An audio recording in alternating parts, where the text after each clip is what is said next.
అండి. అందరూ బాగున్నారా? మీరందరూ బాగుండాలి, అందులో నేనుండాలండి. ఈరోజు మరొక మోరల్ స్టోరీతో మీ ముందుకు వచ్చానండి. కడలి vlogs, motivational words, success tips, అలాగే ఇన్స్పైరింగ్ స్టోరీస్, జీవిత సత్యాలు, ఇలా మంచి మాటలు ఎన్నెన్నో చెప్తూ ఉన్నాను. మీకు కనుక నా ఛానల్ నచ్చినట్లయితే తప్పకుండా లైక్ చేయండి, షేర్ చేయండి, సబ్స్క్రైబ్ చేయండి. చిన్నపిల్లలు మీకు కనుక నా వీడియోస్ చూసే ప్రతి ఒక్కరికి చెప్తున్నానండి. మీ ఇంట్లో చిన్నపిల్లలు ఉంటే కనుక కొంత సమయాన్ని నానమ్మ దగ్గర, అమ్మమ్మల దగ్గర, తాతయ్యల దగ్గర మరి వాడు గడపడానికి మీరు అనుమతి ఇవ్వాలి. ఎందుకంటే వారు అనుభవాల నుంచి నేర్చుకున్న పాఠాలు జీవితానికి ఎంతో ఉపయోగపడతాయి. ఇక్కడ ఒక పెద్ద ఆవిడ ఉన్నారండి, బామ్మగారు వయసున్న ఆవిడ.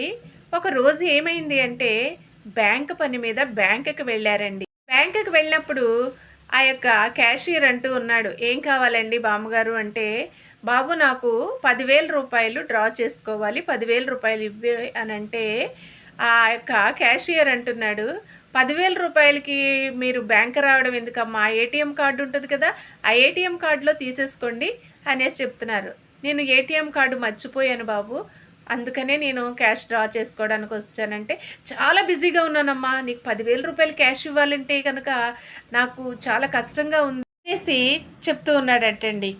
అనేసి చాలాసేపు అడుగుతుంటే, అమ్మ మీరు ఎవరితో అయినా ఫోన్ చేయించన్నా సరే ఆ కార్డు రప్పించుకోండి, ఈజీగా పని అయిపోతుంది, చాలా ఈరోజు రష్ ఉంది అనేసి ఇంకా అలాగా చెప్తున్నాడు.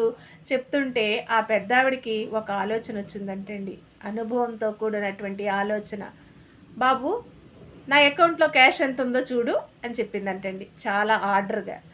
అయితే వెంటనే ఆయన ఆ అకౌంట్ చెక్ చేసి చూసి, 1,00,00,000 రూపాయలు ఉందమ్మా అన్నాడంట.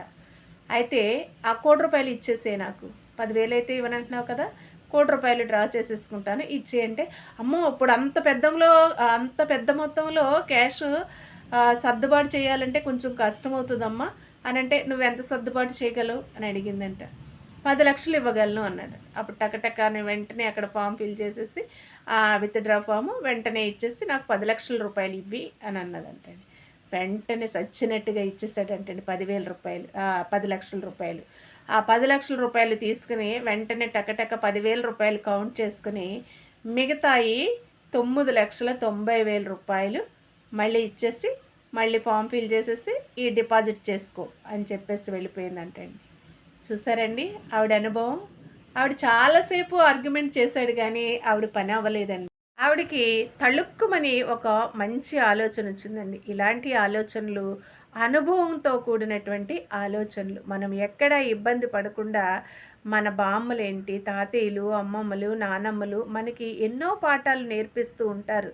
వాళ్ళ పాఠాలు నీ జీవితానికి ఒక ఇన్స్పైరింగ్గా తీసుకుంటే కనుక, నువ్వు ఒక గుణపాఠంగా నేర్చుకుంటే జీవితంలో నువ్వు ఎక్కడా పడిపోకుండా ఉంటావు, ఎక్కడ తప్పటడుగులు వేయకుండా ఉంటావండి. వారి అనుభవాల ముందు మనము 100 పుస్తకాలు చదివిన రాని జ్ఞానము వారి అనుభవాలతో మనకి మాటలు చెప్పినప్పుడు ఎంతో సంస్కారాన్ని మనం నేర్చుకుంటాము. గుర్తుపెట్టుకోవాలి మీరందరూ కూడాని.